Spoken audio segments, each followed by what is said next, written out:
3, 2, 1, let's go. This is BSS Sports. Fires to the end zone. It's caught. It's Greg Lewis. Touchdown. Brooks with one. Lets it fly at the horn. It's gone. Here's Crosby with a burst of speed up the middle. Gets open and scores. A grand slam for A-Rod. Pure genius from David Beckham. And it's in. Thierry Henry with a bullet. Touchdown. With Thomas Brooks, Steve Shields, and Trevor Struthers. Only on 91X. My name is Steven Schill, and I'm here with Trevor Struthers. Hey, Steven. And in NBA news, it's a constant problem with Matt Barnes getting really aggressive. Basically tried to assault Derek Fisher, a coach, because he ended up getting together with his ex-wife, and now a player taunted him. The player that taunted him got kicked out of the game, and then Matt Barnes goes running into the locker room to go fight him. Isn't this supposed to be professional sports, not like, professional boxing? It is, but this definitely isn't the first case. There has been a big issue, it seems like, with athletes maturing. And, I don't know. You see it with celebrities, too. Maybe it's just being in the spotlight too early, something like that, or being given too much money. It has something to do with that. Where these athletes just think they can do literally whatever the heck they want because they can afford it. And us regular folk, we don't have that opportunity. Although maybe I will in the future if I somehow got lucky. Wink, wink, nudge, nudge. It's just ridiculous. You have to be mature, and they definitely aren't. Matt Barnes is just one of the cases, but in the NBA, it doesn't really seem like there's many other kind of falters out there. In the NFL, completely different situation. Absolutely. But one player that caused a bit of a stir within the fans themselves was Dwight Howard. Now, he started out in Orlando, got them to the finals, ended up not winning it, then moved to the Lakers for the money. That went horrifically. I am wearing a Lakers Howard shirt right now, so I am a fan of Mr. Dwight Howard. But then he goes to the Rockets, and ever since then, the Rockets have been good. They've been kind of weird stories about whether James Harden or Dwight Howard is the team, and really it doesn't matter. But a story came out that Dwight Howard is being investigated for having some sticky substances on his hands.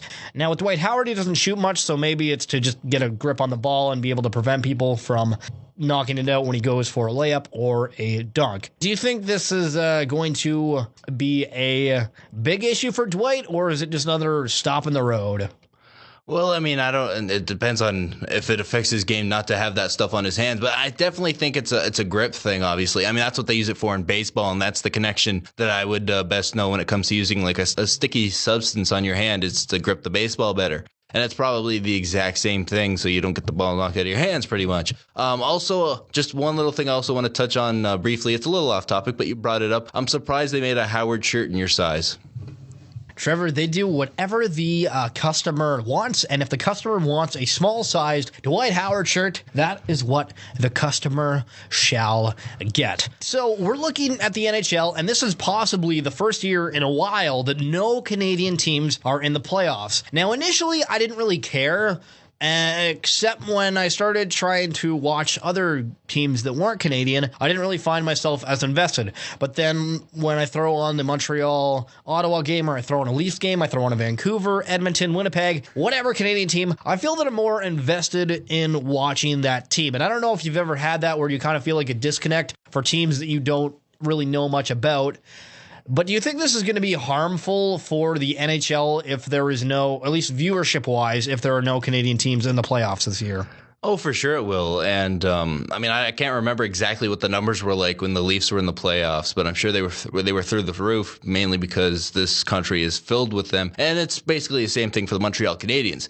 There is definitely a disconnect. It's not the same kind of attachment that you would have. I think number-wise they'll still do fine, but I think there's only too much. Like, there's only enough of that Sportsnet coverage in combination with no Canadian teams to root for in the playoffs that certain people can take, and it'll be interesting to see how the numbers end up doing. And what I'm really looking forward to is what the numbers are like on television for the NHL draft lottery this year. I think that as well with the Western Conference, and I don't know what it is, but it's better hockey. The Eastern Conference seems to have more fans just because, you have like Toronto, Detroit, Montreal. Those are kind of like the big teams that you would say for like at least worldwide recognition, just because of the amount of people they have in them. But looking over at the Anaheim Ducks, the Los Angeles Kings, the San Jose Sharks, those teams are shredding it. When Eastern teams go out there, they get absolutely crushed by them. The biggest example was when Montreal went down there, and they got physically outmanned, outmuscled. Half the people looked like they didn't even want to be there.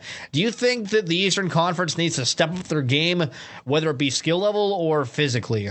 I think mainly with Montreal, why they were in that spot, I believe that was right around the trade deadline, and they had pretty much just called up half the team from St. John's there in the AHL, and so that probably had something to do with it. But I mean, I brought it up on the show before, and I just think the Western Conference, it's more physical, and when you may not notice it too much when it's Western Conference teams going up against each other because they're familiar with that style of game. But when you see an Eastern Conference team go to the West and play there, or even a Western Conference team come to the East, you just see one team is more physical than the other. One team is bigger, and I mean, sure, speed's part of it too, and there's a lot of skilled players obviously in the West as well, but it has a lot to do with I just feel the physicality is higher in the Western Conference. One thing they're talking about implementing for next year is having the goalie equipment fit the player. So obviously in cases of Ben Bishop or Ken Appleby, the Memorial Cup winners last year, Oshawa Generals former goalkeeper, who is now with the Arizona Coyotes, I believe. What is it going to mean? Because, I mean, obviously you're going to get more goals scored, but also that's going to affect the way that statistics show, and the game's kind of revolving around statistics, and I feel like a negative way, because it's every time you make a point, it's about, this player did this or that, but really when you watch certain players, they have a skill level that you can't really put as a statistic unless you're getting in advanced statistics, which nobody wants to get into. But do you think this is a good thing or a bad thing that the NHL will have more goals potentially next season? I think you can never have enough scoring, and that's part of the reason why I can't get into soccer, but that's a bit of a different topic, is lack of goal scoring. But yeah, you can never have enough goals. What's the most exciting thing in hockey? A great goal. And I mean, that's going to help. It's a little interesting because I don't know how exactly I think about the whole goalie equipment thing when it comes to smaller goaltenders maybe being at a bit of a real disadvantage now, not only with their own height, but now having their pads having to be a bit smaller. And Ben Bishop, obviously, I feel like is the one that's kind of key in this. And even a guy like a Robin Lehner is a name that I've heard thrown around as well. He's pretty big as well. He's about 6'4". But and so I think this will definitely benefit the bigger goaltenders. I don't really know who the smaller goaltenders are, what their heights are in the NHL. I can't really think of any off the top of my head. There might be a goaltender in the NHL that's below 6 feet, but I can't think of who that would be.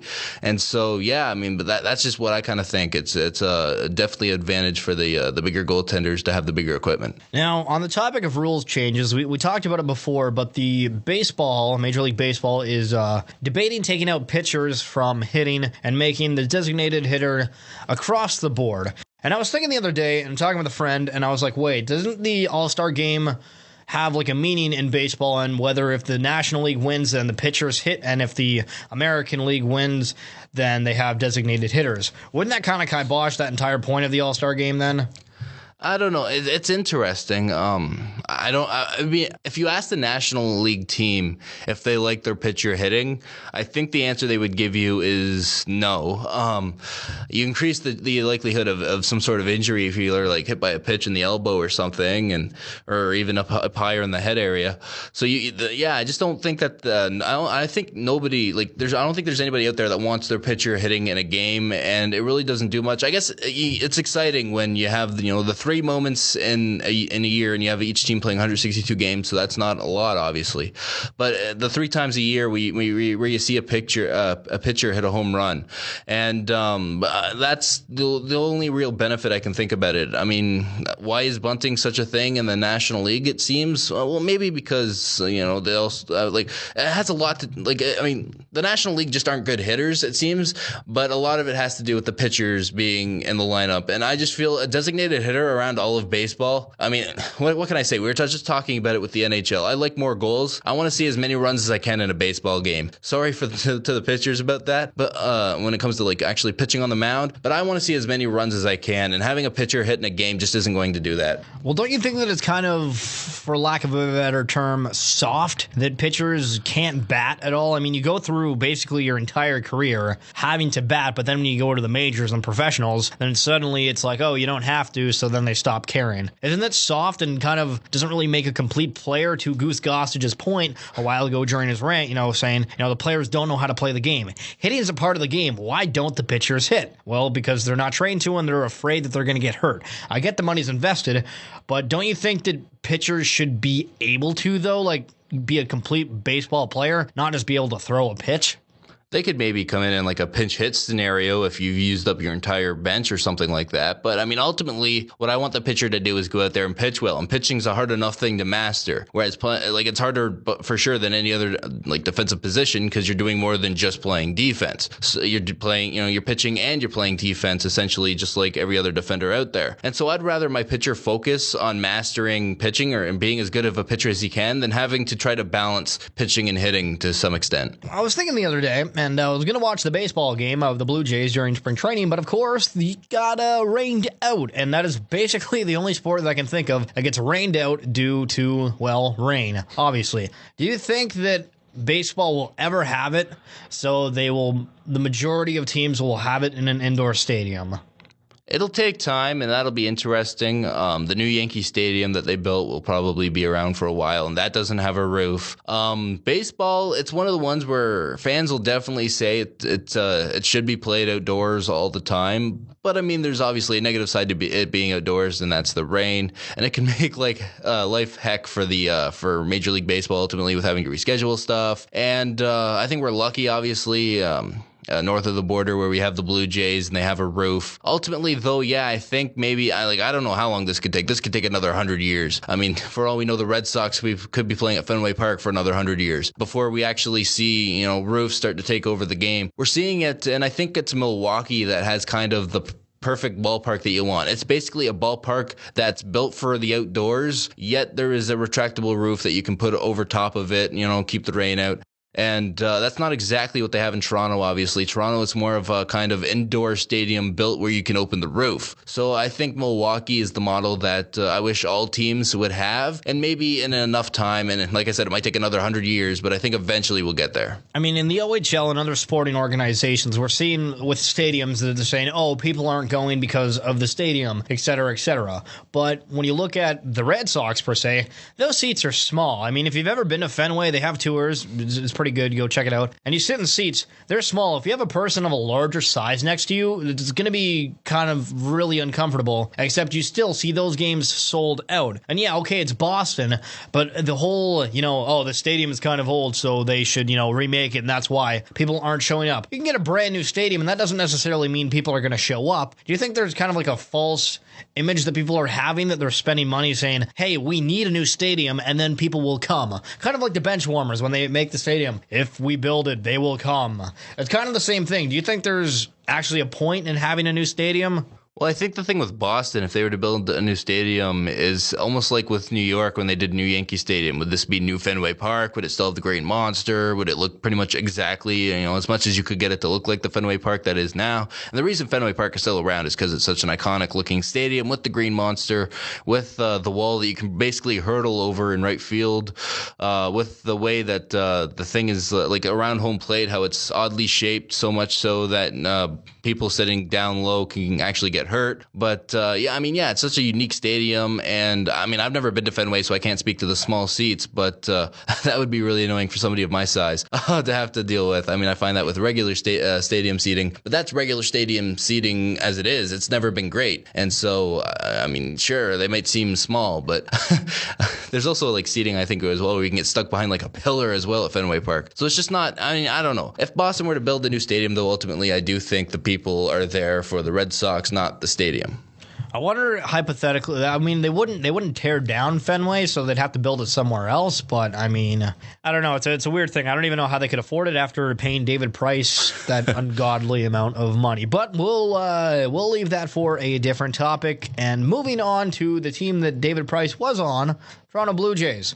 Where is Toronto going to end up at the end of the season? I wish I could say in the playoffs. But to be honest, I really don't know. And I didn't know going into last year. Going into last year, I probably would have told you I don't think that this is a playoff team. This year, I really don't know where I stand because they could be a playoff team. This team is still very good. It depends on a lot of things. This is Marcus Stroman's first season. Will he even get to 200 innings? Who knows? Because he hasn't done that before. And that's a guy that they're obviously heavily going to rely on in the rotation. And around that, I mean, what plays out with the Bautista and Edwin thing? Do they trade them at the deadline if they're not in a good spot? Or like if it's a borderline spot where they do have a shot, but they don't want to give them up for nothing? And so it's really dependent on a lot of different scenarios. I kind of feel that don't care about spring training because I already feel that they're a playoff team, and I feel just in general there's not as much kind of coverage or hype that there was last year over spring training. Not that there is much in general, but it feels like this year it's kind of lackluster, and I expect them to make the playoffs. I don't really care how they do in spring training because I expect them to make the playoffs. If they don't, what do you think is going to happen in Toronto with the management, the city, everything? Well, as unfortunate as it is, I think John Gibbons, the manager, would probably be fired. Beyond that, I mean, I don't know what can you do, really. I mean, obviously, what happens with Bautista and Edwin will be a real focus. Do you even try to give them what they want at the end of the year if they're still not signed and you miss the playoffs? Where do you think to go from there? I don't know. One thing I will say about the Blue Jay season this year is I'm really interested to see how the bullpen pans out this year. That's it for this episode of BSS Sports. Make sure to like us on Facebook and follow us on Twitter at BSS Sports. We're archiving on YouTube at BSS Productions. We'll catch you next Monday.